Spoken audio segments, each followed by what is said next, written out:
म्हणजे काय जाग करतात? धन आम्ही कमवू नये का महाराज? आम्ही काय काम करू नये का? आम्ही काय पैसे कमवू नये का? असं काय बोलता? धनासाठी जागा करतात म्हणजे नक्की धन कमवा, खूप श्रीमंत व्हा, खूप पैसे कमवा, सोन्याची बिस्किट ठेवा घरामध्ये, खायला नाही तर खाता नाही एखाद दिवशी, बरं का? खायला नाही, पाहिला असे काचामध्ये ठेवा बिस्किट. मस्त असे सोनं असलं पाहिजे, मला लई नाद आहे सोन्याचं. मस्त असं सोनं आणलं पाहिजे, खालच्या कप्प्यामध्ये अशा अंगठ्या ठेवल्या पाहिजे, त्याच्या वरच्या कप्प्यामध्ये असे सोन्याचे बिस्किट ठेवले पाहिजे, त्याच्या वरच्या कप्प्यामध्ये चप्पल हार, सँडल हार कोणते असतात ना त्याचे हार मांडले पाहिजे. मस्त. कोण म्हणतं सोनं कमवू नये? भरपूर कमवा, हो, काही विरोधच नाही त्याला आपला. पण ऐका, पापाचं कमवू नका, कोणाचं वाईटाचं घेऊ नका, कोणाच्या दुःखातलं घेऊ नका. भावाचं, गावाचं आणि देवाचं तर कधीच घेऊ नका, कधीच घ्यायचं नाही. इताचा बाण सुद्धा कधी कोणाचा कोरायचा नाही. कोणाच्या पापातलं धन तुम्हाला पसणार नाही. धनासाठी जाग करता संत आपल्याला, म्हणजे कुणाचं धन घ्यायचं आणि कुणाला धन द्यायचं. प्रसिद्ध अभंग आहे तुकोबारायांचा, धनासाठी. सातारा कोल्हापूर परिसरात एक कर्मवीर भाऊराव पाटील होऊन गेले, मोठा माणूस होऊन गेला. त्या काळात त्यांनी खूप चांगलं काम केलं. ही जी लोक आहेत ना, ही समाजासाठी जगलेली आहेत, पोटासाठी नाही जगली. आपल्यावणी पोटासाठी नाही जगली ती पोटासाठी जगली नाही, ती देशासाठी जगली. म्हणून बघा ना, जो पोटासाठी जगतो त्याचं नाव निघत नाही, जो देशासाठी जगतो त्याचं नाव निघल्याशिवाय राहत नाही. कीर्तन त्याला मुजरा करतोय. चौकात पुतळे उभे राहतात. अहिल्याबाई होळकरांचे पुतळे चौकात लागलेत, पत्रिकेला फोटो लागलेत. का बरं लागलेत? पोटासाठी नाही जगली, देशासाठी जगली.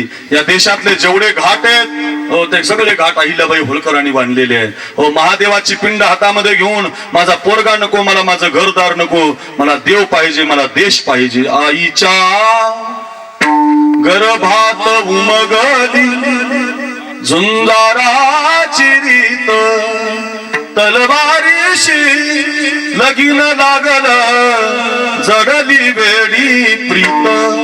लाख संकटे झेलून घेईल अशी पहाडी छाती, शुराई सरदार भारा, काय कुणाची भीती. काय म्हणताय? जिंकावं कटून मरावं हेच आम्हाला ठावं. जिंकावं कटून मरावं हेच आम्हाला ठावं. कटून मरावं, लढून मरावं हेच आम्हाला ठावं. देशापायी सारे विसरू माया ममता नाती, शूर आम्ही सरदार भारा, काय गुणाची भीती.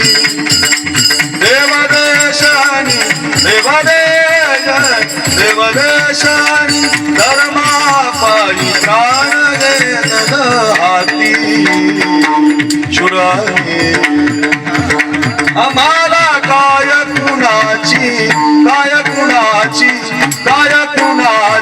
भीती. आणि पैलवान असणारे जोग महाराज आळंदीला गेले, माऊलीची सेवा केली, ज्ञानेश्वरीची 108 पारायण केली, गाथा पाठ केला, ज्ञानेश्वरी मुखोद्गत केली, उपनिषद ब्रह्मसूत्र वेदांताचा अभ्यास केला, न्याय आगम निगमाचा अभ्यास केला आणि संस्था काढली. ती म्हणजे विद्यार्थ्याला फीस नाही, शिक्षकाला पगार नाही. काय संस्था? या संस्थेचा मी 2005चा विद्यार्थी आहे. काय संस्था? विद्यार्थ्याला फीस नाही, शिक्षकाला पगार नाही. काय परमेश्वर महाराज संस्था नाही तर आता आणा पैसे. आता पैसे भरल्याशिवाय ऍडमिशन नाही. 2-2, 3-3 लाख डोनेशन आहे महाराज. मुलांच्या शिक्षणाचं अवघड झालं, खूप पैसे भरावे लागतात, तेव्हा आपली मुलं आता शिकू शकतात. व आमच्या संस्थेचं अजूनही तसंच आहे. माझे गुरुवारी शांती ब्रह्म मारुती बाबा आहेत. 95 वर्षाचं वय झालंय बघा आमच्या बाबांचं, तरी सुद्धा आमचे बाबा अजून माऊली सारखेच दिसतात महाराज. सरकोत्या जरी पडल्यात ना चेहऱ्यावर, तरी सुद्धा असं वाटतं माऊलीलाच पाहिलं की काय. कारण फीस घेतलीच नाही ना महाराज. घेतलं नाही म्हणून अजूनही त्यांचा चेहरा माऊली सारखा. आम्ही घेतो म्हणून आम्ही आता सुकायला लागलो. मरणाकडे चाललो. जी माणसं घेत असतात कायम ध्यानात ठेवा ती सक्सेस नसतात. ते आपल्या संसारासाठी जगताना दिसतात. एखादा असतो रे गाडगे बाबासारखा, एखादा असतो रे भाऊराव पाटलांसारखा, एखादा असतो रे झाशीच्या राणीसारखा, एखादा असतो ज्ञानोबारायांसारखा, एखादा असतो तुकोबारायांसारखा. पोरगा जरी मेला पोरगा तरी म्हणतो बरे झाले देवा, बायको जरी मेली तर बरे झाले देवा, दुष्काळ जरी पडला तरी बरे झाले देवा. काय कमाले महाराज. हे फक्त दुसऱ्यासाठी जगणारी माणसं म्हणू शकतात. शंकरराव आपल्यासाठी जगणारे आपण आहोत. ते काय आपल्यासारखे आमच्यासारखे कलाकार आहेत काय, ते काय गुणीजन आहेत काय, ते काय महाराज आहेत काय. अरे ते साधू आहेत दादांनो. ध्यानात ठेवा. म्हणून त्यांची आमची तुलना करत जाऊ नका. ते त्यांच्या ठिकाणी आहेत, आम्ही अजून संसारिक आहोत. त्यामुळे आम्हाला नाव ठेवा, तुम्ही आम्हाला ठेवा, पण आमच्या संतांना ठेवू नका, एवढीच विनंती असेल. चला याच्यासाठी सांगतो, संस्थेला अजूनही फीस नाही, शिक्षकाला पगार नाही, अशी संस्था जोग महाराजांच्या धर्तीवर त्यांनी सुद्धा काढली. नाव शिवाजी महाराजांचं दिलं. संस्था वाढायला लागली, मुली शिक्षण घ्यायला लागल्या, पोरं शिकायला लागली, इंजिनियर डॉक्टर एका पायावरती पोरं उभी राहायला लागली. चांगलं काम झालं, गोरगरिबांची पोरं शिकायला लागली. आता काय व्हायचं, गरीब संस्था होती ना, लोक धान्य नेऊन द्यायची, गरीब लोकांना मदत करत जावं. एखादी गरीब संस्था असेल, एखादं गरीबाचं घर असेल आणि त्याच्या मुलीचं लग्न जमत असेल आणि त्याला जर 10,000ची मदत असेल तर 2-2 हजार करून देत जा बरं. त्यांना फार गरज आहे. शिरूर तालुक्यामध्ये निर्वी नावाचं एक गाव आहे. त्या गावाला माझी एक संघटना आहे. तिथं आम्ही 200 पोरं आहोत. त्या 200 पोरं आम्ही दरवर्षी आमच्या जीवनातले 1-1 लाख रुपये गोळा करतो. कधी सांगत नाही मी, पण आता आठवलं म्हणून सांगतो. आणि 2-2 लाख रुपये गोळा करून 1 कोटीचा फंड आम्ही उभा केलेला आहे, नामदेव महाराज. आणि तो फंड उभा करून आम्ही ज्याच्या लग्नात अडचण आहे, ज्याच्या घरात अडचण आहे, त्याला ते पैसे दरवर्षी देऊन टाकतो. आतापर्यंत अशी 1 कोटी रुपये आम्ही वाटत आलो. का वाटायचे? तुम्ही दिलेले पैसे काय नुसते आमच्यासाठी नसतात, तुम्ही दिलेले पैसे आपल्यासाठी असावेत, पण ते दुसऱ्याच्या सुद्धा कामे आले पाहिजे. लक्षात ठेवा बरं. यालाच खरा परमार्थ म्हणतात. हाच परमार्थ आहे महाराज. आता कोणता परमार्थ तुम्ही करू शकता? लोक अंगावर थुंकलेत नाथ महाराजांच्या, त्यांनी सहन केलं. आपल्याला सहन होईल का? माणूस थुंकलेला सहन होईल आपल्याला? अहो गाडीच्या काचावर आलेली थुंकी सहन होऊ शकत नाही आपल्याला. अरे मोटरसायकलवर जर थुंका उडाला तर आडवी गाडी लावून कानाखाली मारतो आपण. अंगावर थुंकलेलं कधी सहन करू आपण महाराज? परमार्थातला फारच अवघड आहे. आपण अंगावर टाकलेलं पाणी सहन करू शकत नाही, आपण झोळी फाडलेली सहन करू शकत नाही, आपण तर एवढं मोठं करू शकत नाही, पण आपण संसारातल्या या गोष्टी तर करू शकतो ना. एखाद्या गरीबाचा आपण आधार बनू शकतो. एखाद्याला शिक्षणाला पैसे कमी पडते तो आधार आपण देऊ शकतो. एखाद्या वेळेला आपण एखाद्या मुलाला सांभाळू शकतो. हे केलं पाहिजे महाराज. याच्यासाठीच आपला जन्म आहे. किसी के काम जो आए उसे इंसान कहते हैं, पराया दर्द अपनाए उसे इंसान कहते हैं. कहीं सुख है कहीं दुख है, इसी का नाम जीवन है. एखाद्या दिवशी तुमच्या जीवनात सुख येईल, एखाद्या दिवशी तुमच्या जीवनात दुःख येईल. चालत राहणारे गडे आहे. जो मुश्किल में न घबराए उसे इंसान कहते हैं. कहीं धनवान है कितने, कहीं निर्धन है जग में. कितीतरी माणसं आहेत खूप धनवान आहेत, कितीतरी माणसं आहेत खाण्याची पंचायत आहे. चालत राहणारे जगामध्ये. पुन्हा ध्यानात ठेवा, मदत केली पाहिजे रे. गरिबांना दिलं पाहिजे. लोक धान्य आणून द्यायची, संस्था चालायची, संस्थेला खूप धान्य मिळत होतं, पोरांचं जीवन भागत होतं. पण दुष्काळ पडला हो. दुष्काळ फार वाईट असतो. दुष्काळ पडल्यामुळे लोकांचं धान्य उगून आलं नाही आणि जे संस्थेला धान्य जायचं ते बंद झालं. आणि बंद झाल्यामुळं गरिबांची पोरं उपाशी राहायला लागली, खायला नाही त्यांना, ते रडायला लागले. महाराज भाऊराव पाटील, मी तर संस्था उभी केली, आश्रमशाळा उभी केली, शिक्षण संस्था उभी केली, पण आज माझ्या पोरांना खायला काय दिलं पाहिजे? ऐका हो, बायकोच्या गळ्यातलं मंगळसूत्र मोडलं त्यांनी आणि बायकोच्या गळ्यातलं मंगळसूत्र मोडून त्या पैशातून पोरांना जेव घातलं. काय माणूस असेल, काय व्यक्ती असेल गड्या? का त्यांचं कीर्तन आठवण काढतंय? कुणाचं धन घ्यायचं नाही. ऐका, त्याच्यासाठी कथा सांगतोय. कुठं जागर राहायचंय, धन कुणाचं घ्यायचं नाही, याच्यासाठी कथा आहे. ऐका रे माझ्या दादांनो, कीर्तन सफल होईल, प्रवास सुखाचा होईल माझा. हो, तुम्हाला 1 वर्षभर कीर्तन ध्यानात राहील. काय ते शिंदे पाटलाच्या लाकूर महाराज आले होते, काय सुंदर कथा आम्हाला सांगून गेले, काय कीर्तन गोड सांगून गेले.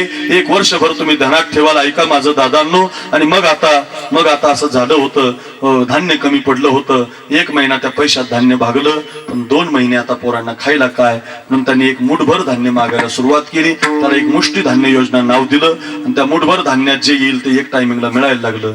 पोरं उपाशी राहत होते. एका श्रीमंत सावकाराला माहिती झालं, कर्मवीर भाऊराव पाटील साताऱ्याच्या त्या भागात संस्था चालवतात, त्यांच्या संस्थेला धान्य कमी पडतंय, आपल्या घरी भरपूर आहे. सावकारानं, श्रीमंत सावकारानं फोन केला, म्हणजे फोन नव्हता त्या काळात, पत्र होते, पत्र. फोन आता आला, हॅलो, लगेच आलो, आता येतो. त्या काळात पत्र असायची, विनंती विशेष, तीर्थस्वरूप बाबा, मी आळंदीला राहिला आहे, कपड्याची आंघोळीची साबण संपली, वारीला या. पत्र असेल, मी शिकायला होतो तेव्हा. आता कशाच, हॅलो बाबा, दुखायला लागलं की बाप गेलाच आणायला, हॅलोनी घोटाळा केला महाराज. माझा बाप मला सोडून आला तर 5 वर्ष शंकरराव आलाच ना, 5 वर्ष आलाच नाही. काय बाप, आज जागतिक बापाचा दिवस आहे, आज फादर्स डे, आज बापाचा दिवस आहे. काय भाग्य या शिंदे परिवाराचं, बापाच्या, जागतिक बापाच्या दिवशीच बापाचं पुण्यतिथी आली बुवा, भाग्यवान आहे ती. मी पुढे सांगणार आहे बाप तुम्हाला 10 मिनिटं, ऐका ऐका ऐका रे. बाप असा असला पाहिजे. माझा बाप गेला महाराज, 5 वर्ष आलाच नाही. काय कठीण बाप असेल महाराज. मी आमच्या आईला विचारायचो, आमचं काय बाप आहे हा, भेटायला सुद्धा येत नाही मला. आमची आई म्हणायची, तुला माहिती नाही, तुझा बाप तुला भेटायला यायचा पण तुला भेटत नव्हता, तू काय करतो ते पाहायचं आणि निघून यायचं. असा बाप होता ना. आताचा बाप पोराच्या समोर तंबाखू मळीतो. पोरगा केतन, किंग, टायगर, वजीर, बाबा, हिरा, गोवा, ब्रिस्टॉल, गोडफ्लॅग, क्लासिक, उडंगरम, पनामा, कोंबडा, मजूर, गायछाप. मी दुकान चालवलेली आहे, आमच्या शीतलताई चालवतात, साई किराणा. पाठचे त्या पुढे आमच्या सगळ्या, 10च्या 4 होत्या, 2 झाल्या, 10च्या 4 होत्या, 2 झाल्या. ब्रिस्टॉल 3ची 10-15 रुपयापर्यंत गेली. बापरे महाराज. तरी त्याचं कारण काय, बाप तसा राहिला नाही ना. अहो, चौकात पोरगा उभा दिसला, बाप आला तर पोरगा 1 मिनिटात घरी जायचा. बरोबर आहे बाबा. अजून तुम्ही या लोकांना विचारा, जुन्या बाप पाहिला की बाप पोरगा हातात पुस्तक घ्यायचा. आता पोरगात पुस्तकानं बापाला आणायला लागलं. काळ राहिला नाही, काळ बदलत गेला, आपण राहिलो नाही तसे. विनंती असेल, असाच बाप असला पाहिजे. बापाचा दरारा घरामध्ये असला पाहिजे. बाप ढिला झाला की घर बिघडून जातं. बाप असा असला पाहिजे. काय ताकद आहे महाराज पोराची, मोबाईल हातात घ्यायची, बाप कडक असल्यावर ताकद आहे. अरे शक्य नाही. माझी फक्त भारत देशाची प्रतिज्ञा पाठ झाली नव्हती शाळेत असताना, तर माझ्या बापानं हाणलंच मला, पण 4 दिवस जेवायला दिलं नाही. आता माय म्हण गपचिप नेऊन देईल मागून, काय बाबा त्याचं जाऊ दे. बापाला हाणायला बसली, माय पण जेव द्यायला. फारच बदलला. तसं आता राहिलं नाही. बाप तो बाप असतो, लक्षात ठेवा. हो, कशासाठी सांगत होतो, विठाला विठाला मातंगाचं सुद्धा पोरग उचरलं रे. जासी अपंगिता नाही त्यासी धरी जोरुदयी, दया करणे जे पुत्रास तेची दासानी दास. तुका म्हणे सांगू किती, तोची भगवंताची मूर्ती. कोणजिका रंजले गांजले त्यासी म्हणे जो आपुले. जे का रंजले गांजले त्यासी म्हणे बोला.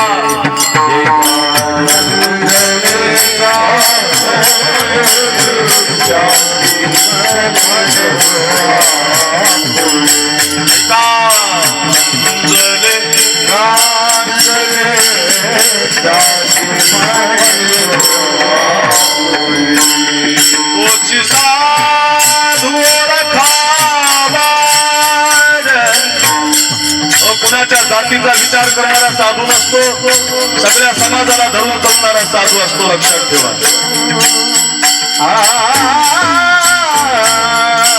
म्हणून त्या लोकांना तुम्हाला काय म्हणायचं ते सहन करा. सहन करणाऱ्याचाच विजय होतो. बघा, विसोबाचं नाव नाही कुणी घेत, ज्ञानोबारांचंच नाव घेतात. कोण म्हणतंय रामेश्वर भट्टाचं नाव आता निघायला लागलंय.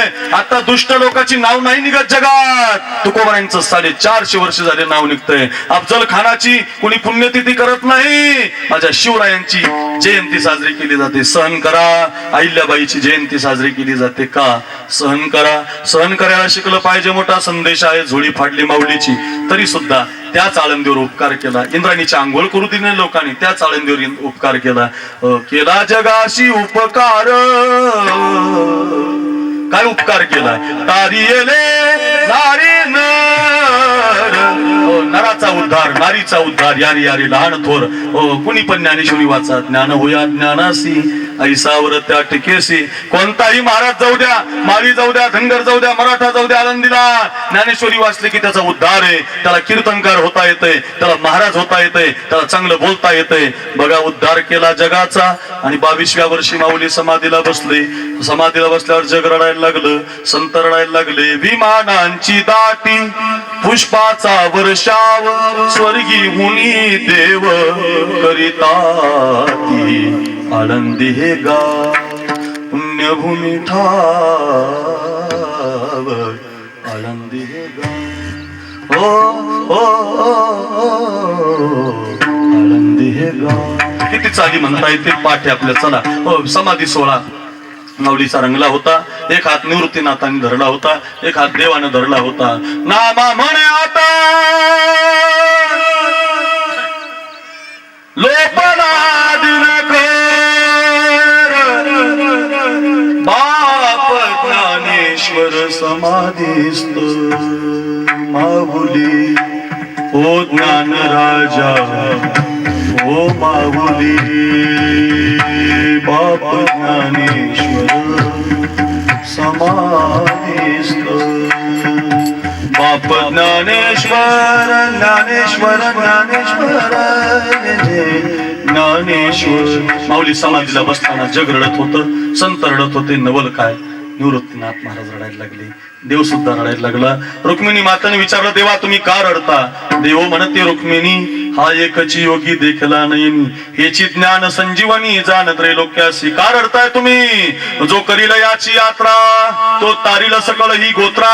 याचे निकुळ पवित्रा, याचे निदर्शने होते. अगं याची नुसती पाठ लागली नेवाशाच्या पैस खांबाला, नुसती पाठ लागली पाठ, तर खांबाचं सुद्धा मंदिर आहे. संगतीत रेडा आला, रेड्याचं सुद्धा मंदिर आहे. अरे भिंत बसण्याच्या निमित्तानं आली, भिंतीचं सुद्धा मंदिर आहे. आमच्यासारखी पोरं शिकायला गेली, समाधीला कपाळ लागलं, कुणी गायक कुणी वादक झाली. काय उपकार आहे. म्हणून लोक रडतात, म्हणून सगळे रडतात. यांच्यासारखा ज्ञानी नाही असं ऐकलं बघा. 11:15 वाजून 12:05 राहिले. त्याच्या फाटक्या सदऱ्याला किती थिगळ जोडलेली, उभ्या आयुष्याला त्याने कशी कातर लावलेली. मला कसस होत या कुणी बाबा म्हणताना, कुणी मामा म्हणताना, वरी हुंद का दाटतो या गोष्ट बापाची सांगताना. माझ्या डोळ्यातली आसव कुणी मायेन पुसताना, वरी हुंद का दाटतो या गोष्ट बापाची सांगता. मला बाप नाही. आमची साई किराणावाली जावई आहे त्या घराची. त्यांचे वडील जर कधी गेले आणि तुम्ही पाहिलं, त्यांचा बाप काय कष्ट केले महाराज. कष्ट करतो हो बाप. माझाही बाप कष्ट करायचा, फार त्याला अभिमान होता. माझा पोरगा कीर्तनकारी पण राहिला नाही बाप महाराज. एका ऍक्सिडेंट मध्ये माझे वडील गेले. अरे गेले 8 वर्ष झाली मी वडिलांची पुण्यतिथी करतो. मला खूप आठवण येते वडिलांची. खरं सांगू, कीर्तनाचं आलेले पाकिट मी माझ्या बापाला देताना फार आनंद व्हायचा मला. माझ्या बापाकडे दिलं ना, बाप म्हणायचं काय पोरगा. मी कधी मला घेतलंच नाही महाराज, वडिलालाच द्यायचं मी. वडील मला डिझेलला दुसऱ्या दिवशी द्यायचे, मी कधी घेतलं नाही. अजूनही माझ्या भावालाच देतो मी. माझे पैसे मी माझ्याकडे कधी ठेवलेच नाही. म्हणून नुसतं कीर्तन करायचं, लोकांना सांगायचं नाही, काहीतरी घरातही असलं पाहिजे. आम्ही दोघं भाऊ आहोत. मी दोघा भावांनी शपथ घेतलेली, मरेपर्यंत कधी वेगळं निघायचं नाही. आणि ज्या दिवशी निघायचं त्या दिवशी कीर्तन करायचं नाही. असा भाऊ आहे माझा, लक्ष्मणासारखा आहे. नुसतं कीर्तन रामायण सांगायचं आणि घरात भांडण, कशाला ते सांगायचं? तसं नाही. वागलं पाहिजे, आचरण असलं पाहिजे, शुद्धता असली पाहिजे, तेव्हा आपल्या कंठाचा परिणाम होतो लोकांवरती. तुम्ही जर वाईट वागला तर सांगत राहिलं तर कुणी ऐकणार नाही तुमचं. आधी तुमच्याकडे तुमच्या घरी ते बनवावं लागेल तुम्हाला. आजही मी आईचं दर्शन घेतल्याशिवाय कुठं जात नाही. सांगू नये या गोष्टी, पण तुम्ही केल्या पाहिजे म्हणून सांगतो. बाप जिवंत आहे घरात, बघा यांचा गेला महाराज. किती दुःख आहे महाराज या मुलींना, या पोराला. आज ते सगळा कार्यक्रम करू शकतात, पण आज तुमची फार आठवण येते एवढंच म्हणू शकतात. ओ मामा बाबा तुमची फार आठवण येते, नयनी अश्रू येते मामा बापांची फक्त आठवण काढू शकतो आपण. गए हुए आते नाही ना, उनकी याद आती है. तसंच आहे रे, बाप एकदा गेला की तो दिसत नाही. कोणत्या वाटाने येईल असं वाटतो पण तो दिसत नाही. ते बघा, ती माय रडायला लागली. आईची आठवण तिला आली. कशाच आईची बापाची आठवण आली? महाराज, माय असते ना, बाप असतो ना, म्हणून जाता जाता माझं 12 वाजलेत, घेऊन जा घरी. या 2 हाताने जिवंत बापाला आधार द्या. या 2 हाताने जिवंत आई वडिलाला जीव घाला. गेल्यावर नका खर्च करू महाराज, जिवंतपणे करा. जिवंतपणे सबसे बडी है माँ, पगले ओ सबसे बडी है माँ. नुसतं बाप नाही, नुसते आई नाही, ते आपल्यासाठी देवच आहेत महाराज. अरे पृथ्वीच्या 3 प्रदक्षिणा घडणार नाहीत तुम्हाला, काशीला 2 लक्ष प्रदक्षिणा घडणार नाहीत, पण तुमच्या घरी जर तुमची आई जिवंत असेल, तुमचा बाप जिवंत असेल आणि तुमच्या आई वडिलाचं दर्शन तुम्ही दिवसातून एकदा घेत असाल, संत म्हणतात 3 पृथ्वी प्रदक्षिणा परियसी, 2 लक्ष प्रदक्षिणा वाराणसी, 1 नमस्कार करिता मातेसी इतके पुण्य होय. अरे जेवढं पुण्य तुमच्या पदरात फक्त माय बापाचं. अहो नुसता पुंडलिक नका, पांडुरंग नका शिकू, पुंडलिक शिका. पुंडलिक आई बापाच्या गळ्याला दोरी, अरे बाईल खांद्यावरी रे. असा पुंडलिक संतांचे प्रमाण ऐकतो. त्या कुर्मदास, त्या रोहिदास महाराजांच्या आश्रमात जातो आणि त्याच्यावर बोध होतो. त्या कुक्कुट पालन महाराजांचा त्याच्यावरती आश्रय पडतो. माय बापाच्या सेवेनं जर गंगा पवित्र होत्या तर पुंडलिक आई वडिलांची सेवा करताना दिसतो. विश्वाच्या मालकाला युगे 28 विटेवरी उभा, वामांगी रुखमाई दिसे. रोज म्हणतो आपण, त्या पांडुरंगाला उभं करण्याची ताकद आई वडिलांच्या सेवेत आहे. आज बापाचा दिवस आहे, शपथ घ्या. आज आम्ही आलो होतो शिंदे पाटलांच्या कीर्तनाला. अक्रूर महाराज साखरेचं कीर्तन होतं. 2 तास त्यांनी कीर्तन सांगितलं आणि जाता जाता शेवटचं वाक्य सांगितलं, अरे आपला बाप जिवंत आहे, आपली आई जिवंत आहे. जिवंतपणे रोज त्यांचं दर्शन घ्या. या 2 हाताला तुम्हाला जगाच्या दारात कधीच पसरण्याची, हात पसरण्याची गरज पडणार नाही. एवढं तुम्हाला मायबाप श्रीमंत बनवतात, लक्षात ठेवा. म्हणून धन्य माता, आमच्या दादांची माय धन्य आहे. अशी मुलं जन्माला घातली, अशा मुली जन्माला घातल्या. 2-2 वर्ष झाली कीर्तन करतात, नाही तर वर्ष श्राद्ध झाल्यावर कोणी बोलत नाही. कुळी कन्या पुत्र होती जे सात्विक, आज हे मामा मागच्या वर्षीच देवाच्या पायाजवळ गेले, प्रामाणिक होते. बघा ना, मुस्लिम समाजाची काही लोक, किती लोक जमलीत महाराज. पहिल्याच पुण्यस्मरणाला लोक येत नाहीत, दुसऱ्या पुण्यस्मरणाला बसायला जागा नाही. याचा अर्थ असा आहे की आपण सगळेजण त्यांच्यावर प्रेम करताय. असंच प्रेम त्यांच्यावर ठेवा. माझं तर फार प्रेम आहे त्यांच्यावर. आमचे महानोर असतील, ही सगळं माझं घरच आहे. सगळ्यांना धन्यवाद देतो. मला थोडीशी वेळ कमी आहे, कथा गाठायची आहे, त्यामुळे मी लगेच गाडीत बसणार आहे. मी गेलो म्हणून कार्यक्रम संपला नाही, इथं सूचना होतील, सगळं होईल, मी फक्त जाणार आहे. मला माफ करा, कथा आहे त्यामुळं त्या सगळ्या मंडळीला धन्यवाद देतो. कीर्तन घरी घेऊन जा. ज्ञानेश्वर माऊली.